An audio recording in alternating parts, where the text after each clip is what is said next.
Most people try to control the world. The wise begin by controlling the mind. Motivation shouts for a day, discipline stays for a lifetime. Honesty looks small in the moment, later it stands taller than a city. If you have ever felt pulled in two directions, you are not alone. Stay with this story to the end, because one quiet decision can move the ground under your future. Mira lived in a narrow lane near a busy station. By day she helped her mother sell tea in paper cups. By night she studied for a scholarship exam that could change their lives. She was bright, sincere, and tired. She made lists, drew neat timetables, and promised herself she would wake at 5. At midnight the plan felt strong. By morning the plan felt far away. Have you ever set an early alarm, only to negotiate with it in the dark? Mira did that almost every week. The mind that cheered at night found 100 excuses at dawn. One thought whispered, "You worked hard yesterday." Another said, "It is only one more hour." Under those gentle voices her plan melted, and the day carried her like a leaf in a fast river. One afternoon, while the platform trembled with trains, she met the watch repairer who sat under a faded umbrella. His table held tiny screwdrivers, gears like specks of dust, and a single hourglass the size of his palm. He had kind eyes. He watched her return a child's toy that rolled from a bench and said, "You look like someone who wants to go far." Mira smiled and nodded. "I do," she said, "but my mind runs in circles." The man turned the hourglass and let the sand begin to fall. "The world is large," he said, "but this is where everything changes." He tapped the glass. Grain by grain. Decision by decision. Control the small, and the big will follow. Lose the small, and the big will slip away. He pointed at a paper sign he had written in neat letters. "Guard your thoughts," it read, "they become your days." "Do you tend a garden?" he asked. "My mother keeps a few herbs in tins," Mira said. "Then you know," he smiled. "Water the herbs, and you eat. Ignore the weeds, and soon there is no herb left." The mind is a garden first. Mira did not fully understand, but she liked the calm in his voice. She began to wake a little earlier. She placed her phone inside a drawer at night and kept a paper list on the table. She studied in short blocks and stood by the window between them. She let her eyes rest on the yellow light of the station and breathed slowly before she sat again. The first mornings felt new and strong. Then came rain, and a cousin's wedding, and a week of headaches. The drawer opened before dawn, and the phone returned to her hand. Just 5 minutes, she told herself. The river inside her mind began to rise again. Have you noticed how the mind bargains? It does not shout. It whispers. It offers soft reasons that feel like pillows. When she passed the stall, the repairer looked up. He turned the hourglass without a word. He placed 3 tiny weeds on a saucer and left them on the edge of the table. Mira understood. Pull them early. Do not let them seed. That night she wrote one line on the first page of her notebook. I will not argue with excuses. I will act before they grow. The next day brought her first real test. A late train rushed in, and the platform filled with bags and voices. After the dust settled, Mira found a thick envelope under a bench. It felt heavy, like a small stone in her hand. Her first thought said, "Someone is looking for this." The second thought said, "No one saw you."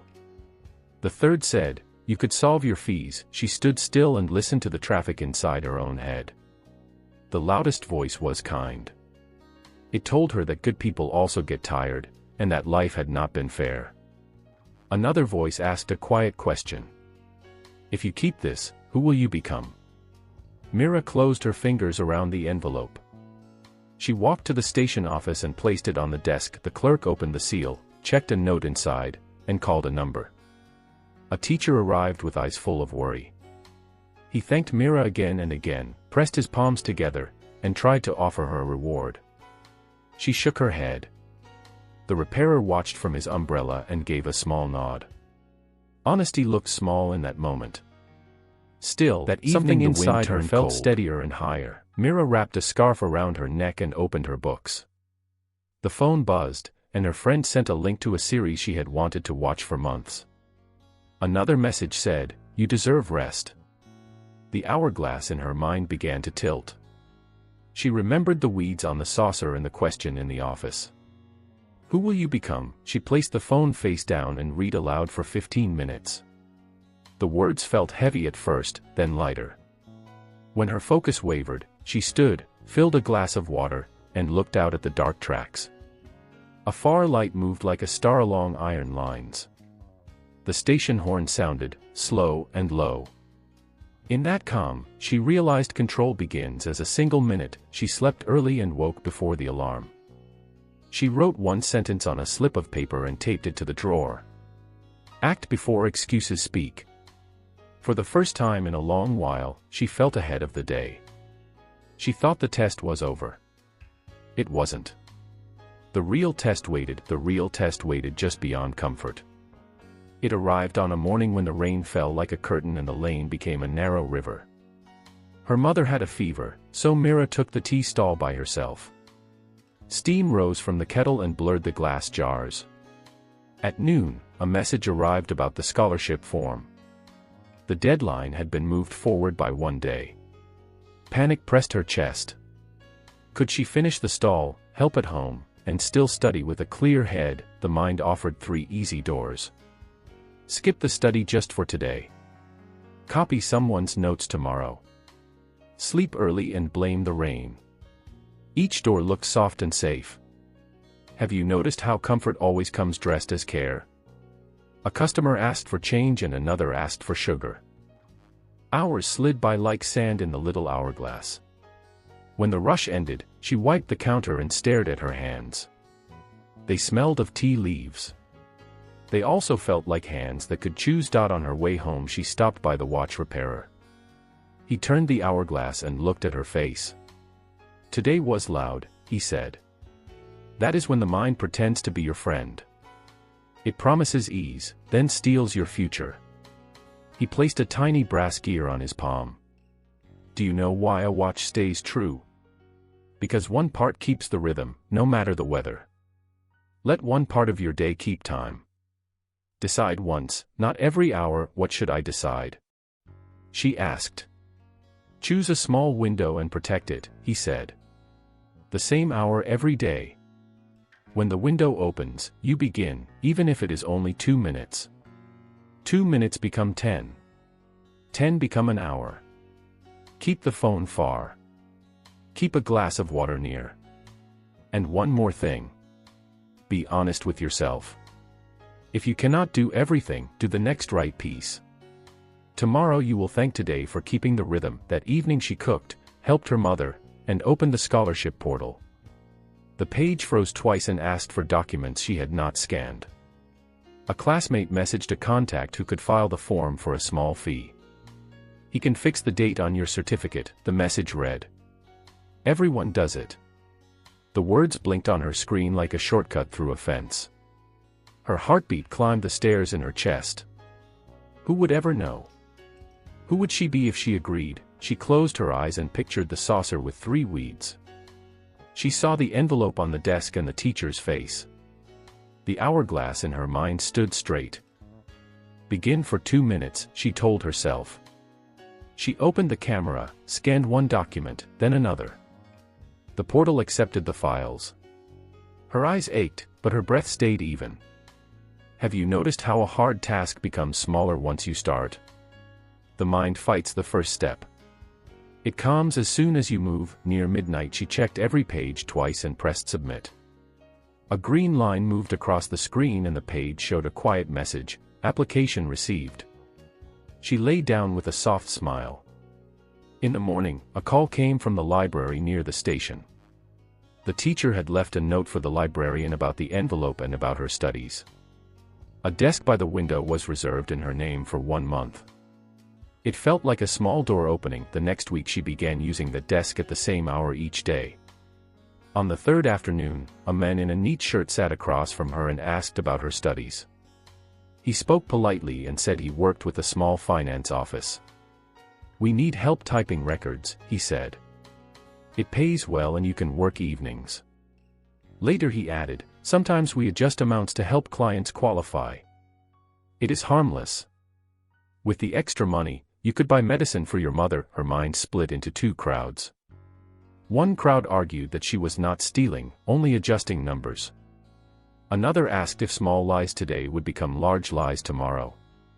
She remembered the gear on the repairer's palm. Keep the rhythm. Keep the truth. She looked at the men and spoke gently. "I can type in the evenings, but I cannot change numbers. If that is required, I must say no." He forced a smile, folded his card, and said he would be in touch. On the walk home, doubt climbed beside her like a shadow. Had she just thrown away a chance to help her mother? The question hurt. Yet the air around her felt clear. She stopped by the umbrella. The repairer listened as she spoke. He poured a little tea from his kettle into a steel cup and set it near the hourglass. "Feelings change like weather," he said. "Commitments are your roof. Discipline is the fence. Honesty is the lock. Guard the first minute." "What do you mean?" she asked. "When a tempting thought arrives, name it. Do not wrestle. Give it a seat, not the wheel. You are not your thoughts. You are the one who chooses. In the first minute you have two roads. Follow the feeling or follow the plan. Speak one sentence out loud. I do the next right small thing. Then act for 1 minute. The mind respects action more than argument. Have you noticed how clarity grows when you move?" She took the sentence home like a key. The next morning the alarm rang and she whispered, "I do the next right small thing," and sat up before comfort could speak. At the library, when her mind drifted, she wrote one line, read one page, and stood for one breath. When friends asked her out late, she smiled and said she had an early window to protect. Not every day was perfect. Some nights she lost. On the next morning she rebuilt. Then one envelope arrived and everything changed again for her. The envelope had her name written in blue ink, and a seal from the station library. Inside was a short letter. She had been shortlisted for an interview at the community hall beside the tracks. The time was strict. Arrive at 7. Doors close at 7:05. Bring a pen and an ID. No one mentioned test scores. No one mentioned rank. The letter ended with one quiet line. We are interested in how you keep time and how you keep truth. She held the paper a long moment and felt the ground tilt under her feet. Did the small choices matter that much? She reached the hall early. The sky was pale, and the lamps along the platform still burned. A few candidates waited in a thin. A boy asked her to say he had been there if he arrived late. Another wanted to slip through the side door. The minutes moved like slow water. At 7:05, the door closed. Some knocked and begged. A voice inside said the rules had been clear. Mira glanced at her watch and then at the sign on the wall. A mind that keeps its word keeps its way. The line began to walk. The room was simple. Wooden chairs. A long table. 3 people sat behind it, the librarian, the teacher from the station office, and a third person with kind eyes. It took her a breath to recognize him. The watch repairer sat in a clean shirt, without the umbrella, the hourglass resting near his elbow. He nodded once and looked down at his notes. The teacher smiled gently and asked everyone to sit. The librarian began. This is not the kind of interview you think. We already know your marks. We want to meet your habits. They asked about the time each person studied, whether they used their phone during their window, and what they did on days that felt heavy. Then the teacher placed 2 forms on the table. One was correct, one had a small mistake that would make a candidate look stronger than they were. The instruction was simple. Choose the form that tells the truth about you, and sign. A few hands shook. A few eyes moved back and forth. Mira took a breath and reached for the clean form. Her name looked honest in blue ink. The watch repairer spoke last. He turned the hourglass and let the sand begin to fall. "We are all visited by thoughts," he said. "Some are bright, some are dark, all are clouds. You cannot stop clouds, but you can decide your weather." He looked at Mira as he continued. "A while ago, someone returned an envelope at the station. The clerk wrote a note. Later, a teacher reserved a desk for that person. A boy asked her to say he had been there if he arrived late. Another wanted to slip through the side door. The minutes moved like slow water. At 7:05, the door closed. Some knocked and begged. A voice inside said the rules had been clear." Mira glanced at her watch and then at the sign on the wall. "A mind that keeps its word keeps its way." The line began to walk. The room was simple. Wooden chairs. A long table. 3 people sat behind it, the librarian, the teacher from the station office, and a third person with kind eyes. It took her a breath to recognize him. The watch repairer sat in a clean shirt, without the umbrella, the hourglass resting near his elbow. He nodded once and looked down at his notes. The teacher smiled gently and asked everyone to sit. The librarian began. "This is not the kind of interview you think. We already know your marks. We want to meet your habits." They asked about the time each person studied, whether they used their phone during their window, and what they did on days that felt heavy. Then the teacher placed 2 forms on the table. One was correct, one had a small mistake that would make a candidate look stronger than they were. The instruction was simple. Choose the form that tells the truth about you, and sign. A few hands shook. A few eyes moved back and forth. Mira took a breath and reached for the clean form. Her name looked honest in blue ink. The watch repairer spoke last. He turned the hourglass and let the sand begin to fall. "We are all visited by thoughts," he said. "Some are bright, some are dark, all are clouds. You cannot stop clouds, but you can decide your weather." He looked at Mira as he continued. "A while ago, someone returned an envelope at the station. The clerk wrote a note. Later, a teacher reserved a desk for that person. How does a garden grow? Leaf by leaf. How does character form? Choice by choice." The girl nodded slowly, as if she had heard her own future whisper. Her mother's fever faded with medicine and rest. The scholarship covered books and the month's rent. Peace arrived like a quiet guest and entered their home. Sometimes the old temptations visited. A deal that asked for small lies. A friend who wanted her to skip the morning window after a late night. The mind offered old doors. She stood at the threshold and felt the handle. Then she chose the plan she had already made on a calm day. Have you noticed how much easier it is to be strong when you decide in peace and act in storms? What had begun as a struggle became a style. Control did not mean she never felt temptation. It meant she recognized it early. She treated thoughts as weather and choices as walls. She learned to use questions like tools. Is this true? Is this useful now? Who will I become if I say yes?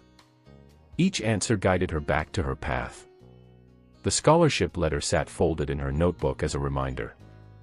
Not of luck, but of the hidden weight of small honest choices. There is a simple chain that kept showing itself to her. Thoughts become words. Words become actions. Actions become habits. Habits become character. Character shapes a life. It was not a slogan on a wall. It was the path under her feet. She saw how a single honest act could clean the next 10. She saw how a single minute of discipline could turn an hour. She saw how an hour could become a day, and how days stitched themselves into a future that could be trusted. Motivation came and went like music from passing trains. Discipline stayed like the tracks. If you want to control your mind, give it a rhythm. Fix a small daily window and defend it like a door to a loved one's room. Begin with 2 minutes, before your feelings have time to organize arguments. Place your phone out of reach and keep a glass of water near. When your mind sends a noisy thought, name it and let it pass like a bus you do not need to board. Speak one guiding sentence out loud and move your hands. Movement is medicine for scattered thoughts. You will not win every day. Win the first minute. The day often follows. If you want to stay honest, decide your lines before the test arrives. Write them down while the sky is clear. When the shortcut appears and calls your name, ask the oldest question. If I take this, who will I become? Remember that shortcuts trade a small ease now for a large burden later. Return the envelope. Sign the correct form. Keep time. Keep truth. Sleep will come easier, and when doors open, you will walk through them without looking over your shoulder. That is a kind of freedom no coin can buy. Myra's exam day came with a blue sky and a slow wind. She rose when the alarm whispered. She drank water, opened her notebook, and read one page to warm her mind. On the way out, she stopped by the stall. The repairer turned the hourglass, and they watched the first grains fall. He did not give a speech. He simply said, "You already kept your time. Now your time will keep you." She smiled and walked toward the hall. At the gate, a boy asked her to say he had been there if he came late. She met his eyes and shook her head softly. Control is not a hard face. It is a soft, steady hand on the wheel. Honesty is not loud. It is a quiet line that you do not cross when you are tired. Discipline is not punishment. It is protection. When you choose your minute, your window, your word, you build a life that holds in rain and sun. If this story finds you on a day of noise, try one small thing now. Put one thought back on the shelf. Set one small window. Begin before your excuses speak. Guard your thoughts, they are building your tomorrow in secret.